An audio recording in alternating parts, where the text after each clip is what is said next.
Hello everyone, welcome back the brain builder book. तो कैसे हैं आप सब? उम्मीद करता हूं कि आप सब ठीक होंगे। फ्रेंड्स, आज की ये वीडियो काफ़ी ज़्यादा इंपॉर्टेंट रहने वाली है उन एस्पिरेंट के लिए जो अपकमिंग जेकेएसएसबी के एग्ज़ाम की प्रिपरेशन कर रहे हैं। तो स्पेशली अगर हम बात करें Jammu and Kashmir police service selection board के अंडर, अगर हम बात करें Jammu and Kashmir police constable, patwari, forester या Jammu and Kashmir police sub inspector के एग्ज़ाम के लिए अगर आप पढ़ रहे हो तो आपके लिए ये वीडियो बहुत ज़्यादा इंपॉर्टेंट रहने वाली है, क्योंकि आज की इस वीडियो में हम कुछ इंपॉर्टेंट जो क्वेश्चंस है रीजनिंग के वो डिस्कस करेंगे। और हमारे पास ये प्रीवियस पेपर है, इसी से हमने ये क्वेश्चंस डिस्कस करने हैं। तो जल्दी से वीडियो शुरू करेंगे ताकि आपको एक थोड़ा सा ओवरव्यू, थोड़ा सा पता चल जाए कि रीजनिंग के क्वेश्चंस किस टाइप के पूछे जाते हैं। ओके, खास करके स्पेशली अगर हम बात करें जेकेएसएसबी के एग्ज़ाम में, तो आपको पूरी तरह से समझाया जाएगा। जहाँ पे समझ नहीं आएगी आपको बहुत ही बढ़िया शानदार तरीके से फिर से समझाया जाएगा। तो बहरहाल आइए इंपॉर्टेंट वीडियो शुरू करेंगे, लेकिन इससे पहले कि अगर आप हमारे चैनल पे नहीं हो तो चैनल को सब्सक्राइब और वीडियो को लाइक ज़रूर करें। और हाँ, अगर अभी तक आपने हमारा जो कोर्स है वो ज्वाइन नहीं किया है तो ज़रूर मैं आपसे कहना चाहता हूँ, अगर आप पटवारी के एग्ज़ाम के लिए पढ़ रहे हो आपके लिए पॉइंट टू पॉइंट मटीरियल मिल जाएगा। स्पेशली अगर आप Jammu and Kashmir police constable के एग्ज़ाम के लिए पढ़ रहे हो तो आपको बहुत ही अच्छे से पीडीएफ मिल जाएंगे जिसको आप जल्दी जल्दी से रिवाइज कर सकते हो। ओके, तो 9596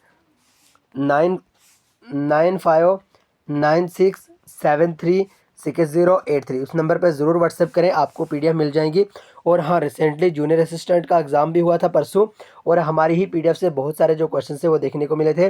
बहरहाल जिन जिन एस्पिरेंट ने पीडीएफ ली है तो उनको पता ही होगा, उन्होंने अच्छे से पीडीएफ पढ़ी थी और उनको पता ही होगा कितना अच्छा फीडबैक उन्होंने हमें दिया है। तो बहरहाल अगर आप पीडीएफ लेना चाहते हैं तो इस नंबर पर ज़रूर आप व्हाट्सएप कर सकते हैं। बाकी टेलीग्राम चैनल और व्हाट्सएप ग्रुप को ज़रूर ज्वाइन करें दोनों का लिंक हमने डिस्क्रिप्शन में दे दिया। ओके, तो बहरहाल आज का यहाँ पे रीजनिंग का जो पहला क्वेश्चन है कुछ इस तरह से यहाँ पे पूछा है। A man goes 5 kilometre east, then he turn right and goes 4 kilometre, then he turn left and goes 5 kilometre, which direction is he facing no. Okay, इस तरह से क्वेश्चंस दिया होगा और ये कुछ यहाँ पे ऑप्शंस भी पूछे गए हैं। आइए अब किस तरह से हमें यहाँ पे किस पैटर्न पे ये करना होगा जल्दी जल्दी से ये डिस्कस कर लेते हैं। सबसे पहले ध्यान से देखना, ए मैन गोज 5 किलोमीटर ईस्ट। एक कोई बंदा है, ठीक है, ये मान लीजिए एक कोई बंदा है। अब ये करता क्या है, 5 किलोमीटर ईस्ट की तरफ जाता है। मान लो ये आ गया अपना 5 किलोमीटर, ये ईस्ट की तरफ पहुंच गया। देन ही टर्न राइट, अब ये राइट टर्न लेता है। और राइट टर्न कैसे लेनी है, आपको देखना है घड़ी को, ठीक है, आपको देखना है वॉच को। ये आ गई ना अपनी वॉच, ठीक है, ये आ गई वॉच। जब भी आपसे यूं पूछा जाए कि राइट टर्न, यानी किसी बंदे ने राइट टर्न लिया, जहाँ पे भी आपसे राइट टर्न की बात की जाए आपको क्लॉकवाइज घूमना होगा, ऐसे घूमना होगा, ऐसे, ठीक है, ऐसे घूमना होगा। लेकिन अगर आपसे पूछा जाए, अगर आपसे कहा जाए कि वो लेफ्ट ओवर ले रहा है, ठीक है, यानी लेफ्ट की तरफ घूम रहा है, तो ज़रूर आपको एंटी क्लॉकवाइज यानी इस तरह से घूमना चाहिए। ओके, ये ध्यान में रखना, बाकी सारा का सारा मसला ठीक हो जाएगा। ओके, तो बहरहाल एक कोई बंदा था वो 5 किलोमीटर ईस्ट की तरफ गया, ठीक है, 5 किलोमीटर ईस्ट की ओर गया और उसके बाद उसने राइट लिया, कितना, 4 किलोमीटर, ठीक है। अब उसने राइट लिया तो हम क्लॉकवाइज ही घूमेंगे। मान लो ये 4 किलोमीटर आया, इस 5 से थोड़ा सा छोटा बना लीजिए, ये आया भाई 4 किलोमीटर, ठीक है, यहाँ तक clear. Then he turn left, अब उसने लेफ्ट लिया, लेकिन कितना लिया, 5 किलोमीटर लिया, ठीक है। अब लेफ्ट कहाँ लेगा जनाब, जल्दी से बताएं, लेफ्ट कहाँ लेगा, इस साइड तो नहीं ना आएगा, क्योंकि हमने अगर लेफ्ट का बोला वो एंटी क्लॉकवाइज घूमना है। अब हम एंटी क्लॉकवाइज घूमेंगे, कितना, 5 किलोमीटर, ये आ गया भाई अपना 5 किलोमीटर एंटी क्लॉकवाइज। हो गया क्लियर। अब क्वेश्चन क्या पूछ रहा है, which direction is he facing no. भाई अब ये बंदा है जो जो ये जा रहा है, ये कौन सी डायरेक्शन में है। तो भाई आप सबको पता है ये डायरेक्शन कौन सी आई। अगर हम छोटा सा यहाँ पे एक ये ग्राफ जैसे बना लें, ये आ गया अपना नॉर्थ, ये आ गया अपना साउथ, ये आ गया अपना ईस्ट और ये आ गया अपना वेस्ट, ठीक है। जब आपसे कोई भी क्वेश्चन पूछा जाए ना, जो एंडिंग पॉइंट होता है, लास्ट वाला पॉइंट होता है, जहाँ पे बंदा पहुंचा होता है, आपको अगर समझ नहीं आ रही है तो छोटा सा यहाँ पे इस तरह से बना लीजिए। हम थोड़ा कलर चेंज कर लेते हैं ताकि आपको समझ आए। इस तरह से आपको बना लेना है और यहाँ पे जल्दी जल्दी से लिख लेना है नॉर्थ, साउथ, ईस्ट और वेस्ट। लेकिन बहुत सारे एस्पिरेंट को पता होता है, लेकिन जो बेसिक जो यहाँ पे अपने नए नए एस्पिरेंट होते हैं उनके लिए ये खास करके। अब पूछा गया है कि लास्ट ये बंदा, यानी which direction is he facing no. अब ये बंदा कौन सी डायरेक्शन पे है, यानी कहाँ की तरफ देख रहा है। तो भाई यहाँ से आया, यहाँ से आया, अब ये ईस्ट की तरफ ही देख रहा है, यहाँ पे ईस्ट ही तो है, ठीक है। सो ऑप्शन बी इसका सही आंसर हो जाएगा, यानी ईस्ट। ओके, ध्यान में आया। अगर समझ नहीं आई जल्दी से स्क्रीनशॉट लेके व्हाट्सएप पे भी आप भेज सकते हैं, आपको अच्छे शानदार तरीके से पढ़ाया जाएगा। ओके, जहाँ पे समझ नहीं आएगी तो बहरहाल question number D sorry question number 8 की अगर हम बात करें, अब इस क्वेश्चन में क्या पूछा गया है, देखिए जल्दी जल्दी से डिस्कस, बड़ा प्यारा सा क्वेश्चन है ये। C T D is to the west of C T M, C T R is to the south of C T D, if C T K is to the east of C T R, then in which direction is C T K located is respect of C T D. ठीक है, इस तरह से हमें यहाँ पे पूछा गया है। तो हमें करना क्या होगा यहाँ पे, बड़े सिंपली और बड़े बढ़िया शानदार अंदाज में सबसे पहले हमें देखना होगा, यहाँ पे कहा गया है कि C T D is to the west of C T M. तो यहाँ पे हम लिख लेते हैं भाई सी टी डी। ठीक है, ये आ गया सी टी डी। अब कहा गया कि जो सी टी डी है वो सी टी एम के वेस्ट साइड में है। ठीक है, आप सबको पता है वेस्ट कौन सी आई भाई, ये आ गया नॉर्थ, साउथ, ईस्ट और वेस्ट। ठीक है, ये आ गया वेस्ट। अब वेस्ट साइड में यानी सी टी डी है जो, ये एम के वेस्ट साइड में है। एम हम यहाँ पे लिख देते हैं और एम के वेस्ट साइड में तो आ गया डी, है ना। यहाँ तक हो गया क्लियर। अब C T R is to the south of C T D, कहता है कि जो सी टी आर है वो साउथ साइड में है सी टी डी के। अब सी टी डी का साउथ साइड कौन सा आ गया, साउथ नीचे ही तो होता है ना, नीचे ही तो होता है। सो इसलिए हम जल्दी जल्दी से यहाँ पे आर लिख लेते हैं, क्योंकि जो सी टी आर है वो डी के साउथ साइड में। ओके, यहाँ तक क्लियर हो गया। अब हम बात करते हैं if C T K is to the east of C T R, कहता है कि अगर जो सी टी के है वो सी टी आर के ईस्ट साइड में है। ठीक है, सी टी आर ये आ गया, सी टी आर का ईस्ट साइड आ गया यहाँ पे, यहाँ पे। ठीक है, और यहाँ पे हम लिख लेते हैं के। ठीक है, यहाँ तक अपनी डायग्राम तो क्लियर होगी। अब क्वेश्चन हमें क्या पूछ रहा है, कहता है कि in which direction is C T K located in respect of C T D. कहता है कि अब आप यूँ बताओ कि जो सी टी डी है वो के कौन सी डायरेक्शन में है। ठीक है, के से कौन सी डायरेक्शन में है, यानी यहाँ पे साफ साफ पूछा गया है in which direction is C T K located in respect of C T D. तो जल्दी से बताएं, जो सी टी डी है वो जो सी टी डी है वो के की कौन से डायरेक्शन में है। ये डायरेक्शन यहाँ पे जा रही है ना, यही डायरेक्शन जा रही है ना, इसी के बारे में पूछा गया है ना। अगर आपसे इस टाइप का पूछा जाए, आपको यूँ करना होगा, ये आ गया नॉर्थ, ये आ गया साउथ, ये आ गया ईस्ट, ये आ गया वेस्ट, और यहाँ पे एक लाइन और आ जाएगी नॉर्थ ईस्ट की, यहाँ पे एक लाइन और आ जाएगी साउथ ईस्ट की, यहाँ पे एक लाइन और आ जाएगी साउथ वेस्ट की, यहाँ पे एक लाइन और आ जाएगी नॉर्थ वेस्ट की। ओके, ये भी आपको ध्यान में रखना होगा। अब ये वाली डायरेक्शन है वो है ये वाली डायरेक्शन ही बन रही है ना यहाँ पे।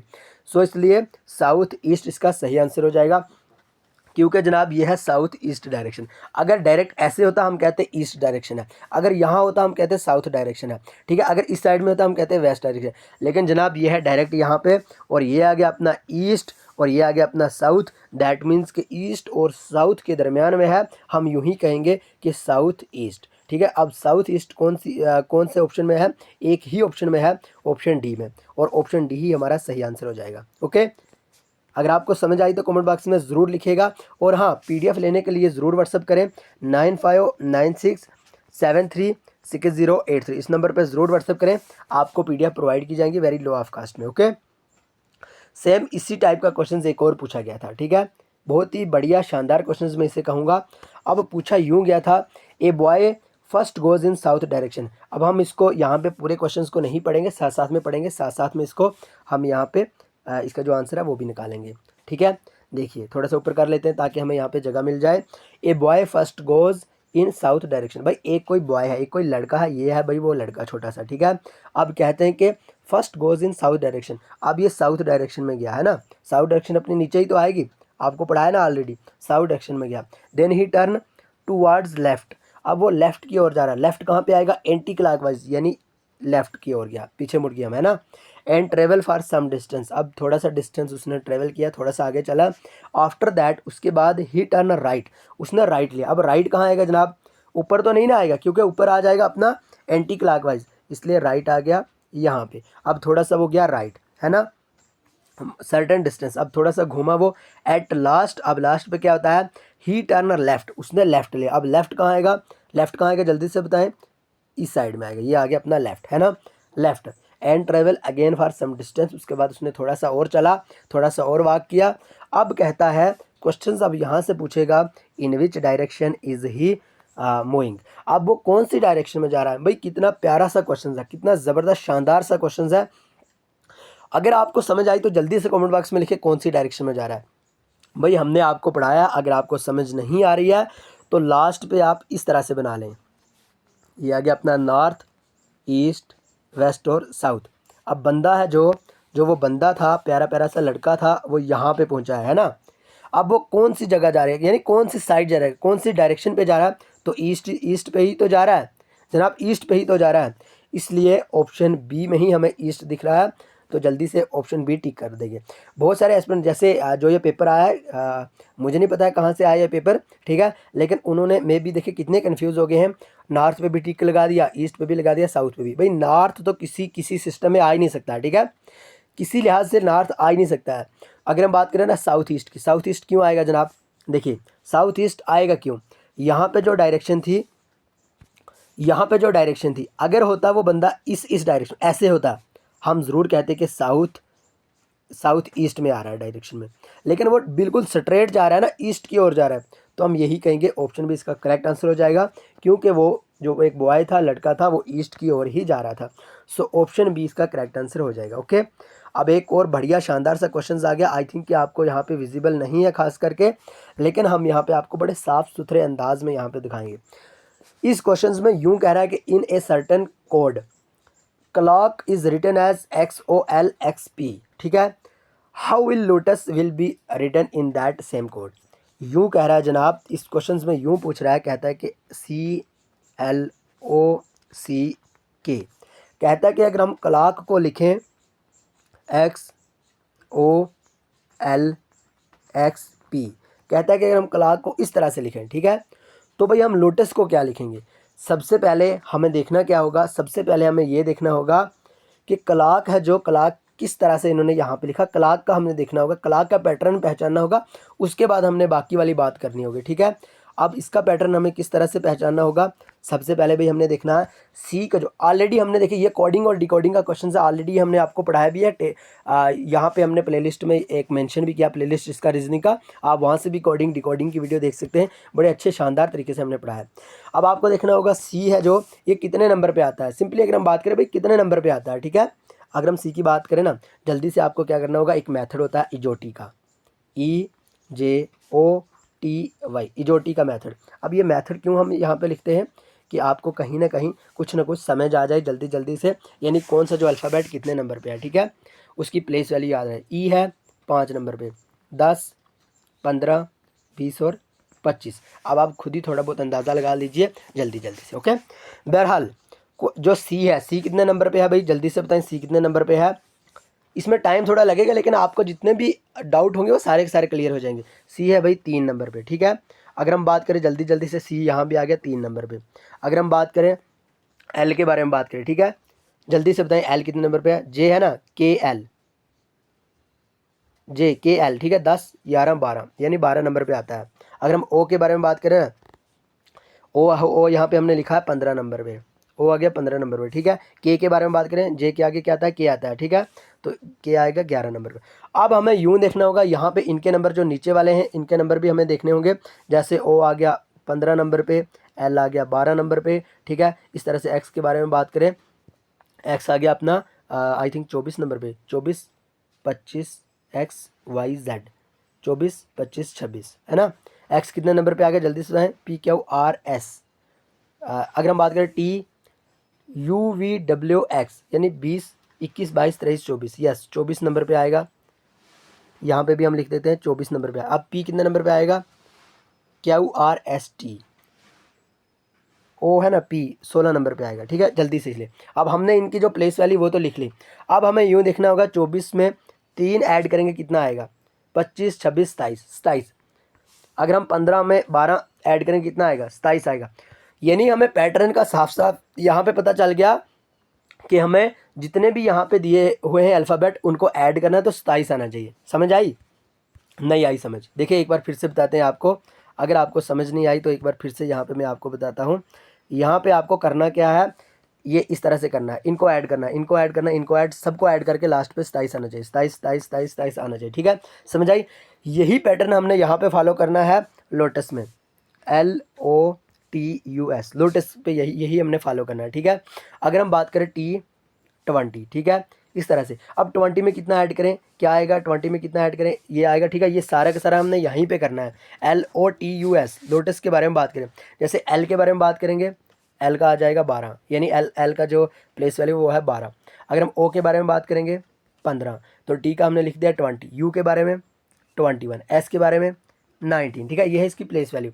अब हमें यूँ देखना होगा, सबसे पहले हम यहाँ से स्टार्ट करेंगे। 19 में हम कितना ऐड करेंगे तो हमारे पास कुछ भी आएगा, 27 आएगा, ठीक है। 19 में कितना ऐड करेंगे, 27 आएगा। जल्दी से बताएं, जल्दी से बताएं। 8 ही तो ऐड करेंगे, तो 8 नंबर पे क्या आता है, एच। एच की प्लेस वैल्यू क्या है, 8 है, ठीक है। अब लास्ट पे जहाँ पे भी आपको यहाँ पे एच नहीं है तो इसको आप डायरेक्ट रब कर सकते हैं, ओके। अब 3 ही ऑप्शन बचे, ऑप्शन को एलिमिनेट करने का मेथड आना चाहिए। अब यू ये 21 है, 21 में कितना ऐड करेंगे हम, तो हमारे पास 27 आएगा। जल्दी से बताएं। 6 ही तो ऐड करेंगे, 6 ही तो ऐड करेंगे, और 6 नंबर पे क्या है, एफ है, ओके। 6 नंबर पे क्या है, एफ है, और एफ भी सारे ऑप्शन में है। अब अगर बात करें टी में, यानी 20 में हम कितना ऐड करेंगे, तो हमारे पास 27 आएगा। भाई 20 में 7 ही तो ऐड करेंगे, ठीक है, 7 ही तो ऐड करेंगे। और 7 नंबर पे कौन आएगा भाई, G7, हमने पढ़ा था G7, ओके। यहाँ तक क्लियर हो गया। H F G, H F G, और इसमें है एच एफ और एल, इसको भी हम खत्म कर देते हैं, ओके। अब रह गए 2 ही ऑप्शन, ये समझाने के लिए, बाकी आपको डायरेक्ट से ऑप्शन एलिमिनेट आपको एक बार समझ आ गई तो जल्दी जल्दी आपका टाइम वेस्ट नहीं होगा। वो है भाई 15 नंबर पे। अब 15 में हम कितना ऐड करें तो हमारे पास 27 आएगा। 15 में कितना हम ऐड करेंगे, ठीक है, जल्दी से बताएं। 11 तो ऐड करेंगे, ठीक है, 11 तो ऐड करेंगे, और 11 नंबर पे अपने पास क्या है, जल्दी से बताएं। 11 नंबर पे अपने पास एल है, ओके, एल है, 11 नंबर पे आ जाएगा एल। अब इस वाले ऑप्शन में एल है ही नहीं, तो जल्दी से हम यही कहेंगे कि ऑप्शन ए अपना करेक्ट आंसर हो जाएगा। यहाँ पे ओ आएगा, ठीक है। तो ये इस तरह से आपको जो क्वेश्चंस है ओ अगर हम बात करें तो 15 नंबर पे आएगा। तो इस तरह से आपको इस क्वेश्चन को करना होगा जल्दी जल्दी से, ओके। ये बड़ा प्यारा सा क्वेश्चन है, और एक बार अगर आपको समझ आ जाए आप बड़े जल्दी से करोगे। अगर हम बात करें सेम इसमें भी इसी तरह से है, यहाँ पे है NEETA, नीता। अगर हम कहते हैं, ये कह रहे हैं कि अगर हम नीता को MVVGZ लिखेंगे, तो इसी तरह से अगर हम बात करें IZHSNR, इसको क्या लिखेंगे, तो भाई ये भी सेम इसी तरह से है। इसकी आपने प्लेस वैल्यू देखनी है। जैसे अगर हम बात करें ए की प्लेस वैल्यू है 1 है, और जेड की क्या है भाई, जेड की अगर हम बात करें जेड की प्लेस वैल्यू क्या है 26। 26 में 1 ऐड किया तो 27 ही तो आएगा, ठीक है। इसी तरह से टी का आ गया भाई 20, टी की प्लेस वैल्यू क्या है 20 है, जी की है 7, और 20 में अगर हम 7 ऐड करेंगे तो 27 ही तो आएगा। सेम इसी तरह से आपको यूँ देखना होगा, IZHSNR, इसके देखना होगा, ठीक है। जल्दी से बताएं इसका क्या आएगा, जल्दी से बताएं। अगर हम इसकी बात करें जल्दी, जो हमें आता है उसी को हम जल्दी जल्दी अगर उसी मेथड से निकल जाए आंसर तो अच्छी बात है। भाई जेड कितने नंबर पे है, जेड है अपना 26 नंबर पे। जेड में अगर हम ए ऐड करेंगे, यानी ए की तो ऐड करना है, 27 ही तो लाना है, ए ऐड करेंगे, ठीक है। दूसरे नंबर पे हमारे पास ए कहाँ पे है, इसमें दूसरे नंबर पे एच है, इसमें दूसरे नंबर पे ए है, इसमें भी ए है, इसमें भी ए है। अब एक तो हमारा ऑप्शन जो है वो ख़त्म हो जाता है। अब हम बात करेंगे, जल्दी जल्दी से जो बाकी का आपने बताया। जैसे अगर हम बात करें एन की बात करें, एन कितने नंबर पे है, 14 नंबर पे है। एन में हम क्या ऐड करेंगे, जल्दी से बताएं। एन में क्या ऐड करेंगे हम, एन में एम ही तो ऐड करेंगे, एन में एम ही तो ऐड करेंगे हम, है ना। यानी एम कितने नंबर पे है, 13 नंबर पे। तो इस तरह से आपको जल्दी जल्दी से ये सारा का सारा कर लेना है, इसमें कोई बड़ी बात नहीं है। अब यहाँ पे क्वेश्चंस आ जाते हैं किस तरह से, यानी पॉइंटिंग टू ए वुमेन, ये तो बड़ा सिंपल सा रहता है, ब्लड रिलेशन का क्वेश्चन रहता है। पॉइंटिंग टू ए वुमेन, यानी एक कोई वुमेन है एक फोटोग्राफर में, ठीक है। तो राजेश है, राजेश कह रहा है कि the only daughter of her grandfather, यानी उसकी जो उसके ग्रैंडफादर की जो इकलौती बेटी है वो मेरी वाइफ है। अब राजेश का और उस वुमेन का क्या संबंध हुआ, ये इसमें पूछा गया है। पॉइंटिंग टुवर्ड सीता, किसी पॉइंट पे सीता है, और निखिल कह रहा है कि I am the only son of her mother सन, यानी मैं अकलौता बेटा हूँ उसकी माँ के बेटे का, ठीक है। यानी उसकी माँ के बेटे का अकलौता बेटा हूँ। तो अब सीता का और निखिल का आपस में क्या संबंध हुआ, ये पूछा गया है। इंट्रोड्यूसिंग ए वुमेन, एक वुमेन इंट्रोड्यूस करवा रही है। ए वुमेन सैड, सॉरी एक मैन इंट्रोड्यूस करवा रहा है, एक वुमेन कह रही है कि he is the only son, वो अकलौता बेटा है, ऑफ माई मदर्स मदर, मेरी माँ की माँ का अकलौता बेटा है, यानी जो उसकी माँ हुई, ठीक है। माई मदर्स मदर, यानी जो उसकी माँ, मदर्स मदर हो गया नानी, ठीक है। जो उसकी नानी है उसकी जो माँ है उसका जो इकलौता बेटा है, ठीक है, वो उसका क्या हुआ, ये इस तरह से पूछा गया है। तो how is women related to that man, तो उस वुमेन का और उस मेन का आपस में क्या संबंध है, ये इस तरह से पूछा गया। तो भाई ये थे कुछ इंपॉर्टेंट रीजनिंग के क्वेश्चंस जो पिछले जूनियर असिस्टेंट के एग्जाम में पूछे गए थे, और इसी तरह से आपको पटवारी में भी पूछे जाएंगे, इसी तरह से आपको जेकेएसएसबी के जो कांस्टेबल का एग्जाम है उसमें भी पूछे जाएंगे, क्योंकि पैटर्न लगभग सेम ही रहता है जेकेएसएसबी का। आप जाइए पिछले पेपर को भी खंगाल लीजिए, स्टाफ असिस्टेंट का पेपर को, या जिसमें भी रीजनिंग थी उसको आप अच्छे से देख लीजिए, उसमें भी आपको सेम इसी पैटर्न पे मटेरियल मिलेगा। ओके, तो बहरहाल आप ज़रूर बताइएगा आज के इस क्वेश्चन में से आपको कैसी ये वीडियो कैसी लगी, ज़रूर बताइएगा। कहीं ना कहीं अगर आपको समझ आई तो ज़रूर बताइएगा, और हाँ, जहाँ पे समझ नहीं आई जल्दी से स्क्रीनशॉट लेके हमें व्हाट्सएप पे भी भेज सकते हैं, वहाँ पे भी आपको हम अच्छे से समझा सकते हैं। ओके, तो ये थी रीजनिंग की इंपॉर्टेंट वीडियो। बहरहाल हमारा जो एक विनर बैच चल रहा है, स्पेशली अगर हम बात करें Jammu and Kashmir police constable के एग्जाम के लिए एक विनर बैच चल रहा है, जो स्पेशल डिस्काउंट ऑफर के साथ चल रहा है अगस्त ऑफर के नाम से, जिसकी जो वैलिड डेट है वो है 31 अगस्त। ओके, 31 अगस्त है, यानी आप 31 अगस्त से पहले अगर आप हमारे बैच को ज्वाइन कर लेते हैं तो आपको एक स्पेशल डिस्काउंट ऑफर अगस्त ऑफर के नाम से मिल जाएगा। और हाँ, अगर आप अगस्त 31 के बाद ज्वाइन करते हैं तो आपको कोई भी डिस्काउंट नहीं मिलेगा। और हमारी पीडीएफ की खास बात यह है कि रिसेंटली जेकेएसएसबी के जितने भी एग्जाम हुए, हमारी पीडीएफ से अल्हम्दुलिल्लाह काफ़ी अच्छा फीडबैक मिला, बच्चों को काफ़ी ज़्यादा हेल्प हुई। और हमारी पीडीएफ की एक खास बात यह है कि आपको 100% अथेंटिक वे में वहाँ पे मटेरियल मिलेगा, 100% पॉइंट टू पॉइंट बात की होगी, और अगर हम बात करें 100% एग्जाम ओरिएंटेड मटेरियल ही मिलेगा। ओके, तो बहरहाल जिन जिन एस्पिरेंट ने पीडीएफ लिया है तो अल्हम्दुलिल्लाह काफ़ी अच्छा फीडबैक मिला है, और जल्दी से आप भी पीडीएफ ले लें, आपको भी काफ़ी अच्छा फीडबैक मिलेगा। जल्दी से उसको रिवाइज कर लें। तो पीडीएफ लेने के लिए 9596736083 इस नंबर पर ज़रूर व्हाट्सअप करें, आपको पीडीएफ प्रोवाइड की जाएगी। बाकी रही बात फ्री वाले क्विज़ की, वो हम टेलीग्राम चैनल पे तो करवाते ही है, आपको ज़रूर ज्वाइन करना होगा, लिंक डिस्क्रिप्शन में दे दिया है, और साथ ही हमने व्हाट्सअप की लिंक भी दे दिया है, ताकि आप पॉजिटिव पॉइंट के लिए हमारे व्हाट्सअप ग्रुप को ज़रूर ज्वाइन करें। और हाँ, व्हाट्सअप ग्रुप पे हम पॉजिटिव पॉइंट और साथ ही साथ हम व्हाट्सअप ग्रुप पे जॉब्स के रिलेटेड कहीं ना कहीं अपडेट ज़रूर डालते हैं। तो बहरहाल मिलेंगे नेक्स्ट वीडियो में, तब तक के लिए bye bye, take care, love you all. लेकिन चैनल को सब्सक्राइब और वीडियो को लाइक ज़रूर करें।